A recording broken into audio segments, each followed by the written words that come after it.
चिन्मय प्रभु की गिरफ्तारी के बाद से बांग्लादेश में लगातार हिंदुओं पर हमला हो रहा है। मंदिरों को टारगेट किया जा रहा है, मगर दोषियों पर कार्रवाई करने की बजाय यूनुस सरकार हमले से ही इनकार करती रही।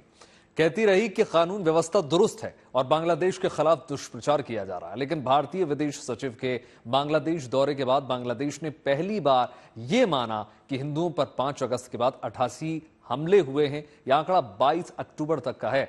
उसके बाद भी हमले हुए हैं, जिनकी जानकारी बांग्लादेश सरकार अभी देगी। यानी वहां की सरकार के रुख में अब बदलाव नजर आ रहा है। लेकिन जहां तक सियासी पार्टी बीएनपी की बात है, उसके तेवर ढीले नहीं पड़ रहे। बीएनपी ने ढाका से भारतीय बॉर्डर तक मार्च निकाला। रिपोर्ट देखिए। ये सिर्फ मार्च नहीं है, बल्कि बांग्लादेश में भारत विरोध को मुद्दा बनाकर मजबूत हो रही सियासत है, जिसके दम पर खालिदा जिया की पार्टी सत्ता पर काबिज होना चाहती है।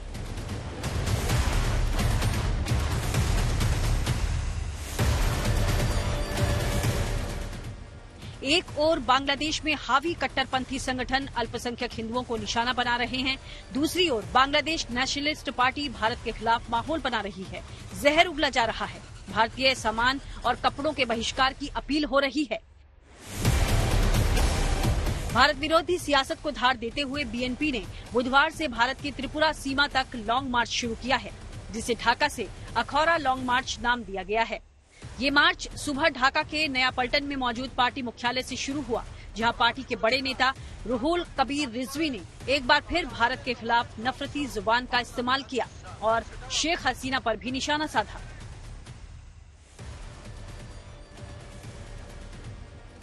शेख हसीना के बांग्लादेश छोड़ने के बाद बीएनपी नई सरकार के लिए खुद को तैयार कर रही है। वैसे तो खालिदा जिया की पार्टी का रुख हमेशा से भारत विरोधी रहा है, मगर मौजूदा हालात में रुहुल कबीर रिजवी जैसे नेता जरूरत से ज्यादा आक्रामक हैं। लगातार भारत को मुद्दा बनाया जा रहा है। भारत पर साजिश करने का आरोप लगाया जा रहा है।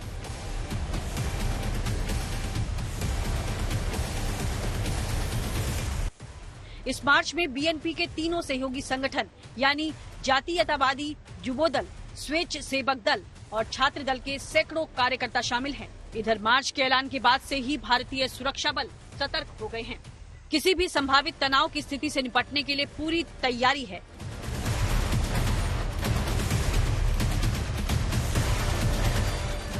बांग्लादेश में चिन्मय प्रभु की गिरफ्तारी के खिलाफ त्रिपुरा के अगरतला में 2 दिसंबर को विरोध प्रदर्शन हुआ था।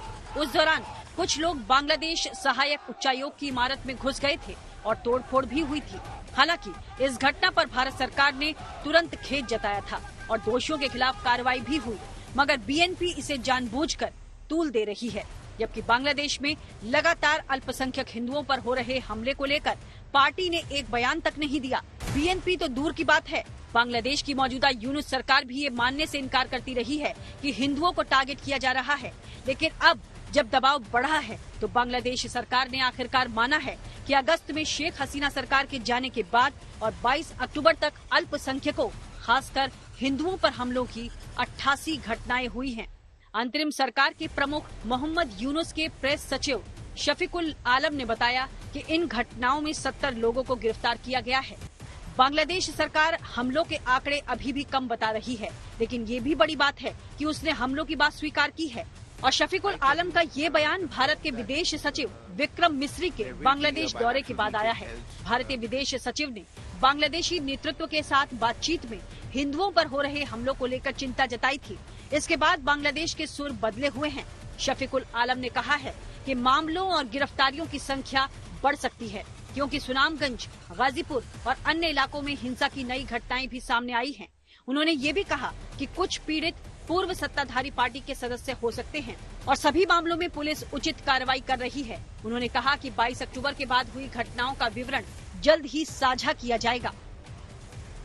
बांग्लादेश में हिंदुओं और मंदिरों पर हमले की तस्वीरें पूरी दुनिया के सामने हैं। फिर भी अभी तक बांग्लादेश सरकार इस सच्चाई से मुंह मोड़ रही थी, दलील दे रही थी कि बांग्लादेश के खिलाफ दुष्प्रचार हो रहा है। मगर साफ है कि भारतीय विदेश सचिव के दौरे से तस्वीर कुछ बदली है। We also had the opportunity to discuss certain recent developments and issues, and I conveyed our concerns, including those related to the safety and welfare of minorities.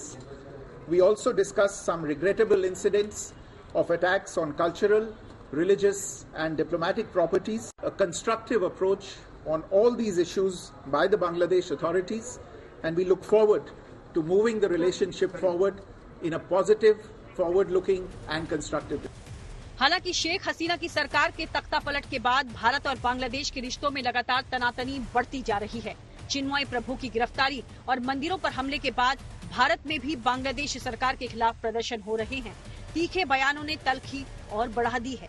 भारतीय विदेश सचिव के दौरे से दोनों देशों का तनाव कुछ कम होगा या नहीं, ये अभी साफ नहीं, मगर इस बीच अमेरिका ने भारत और बांग्लादेश से अपने मतभेदों को शांतिपूर्ण तरीके से सुलझाने की अपील की है। Look, we want to see all parties resolve their disagreements peacefully.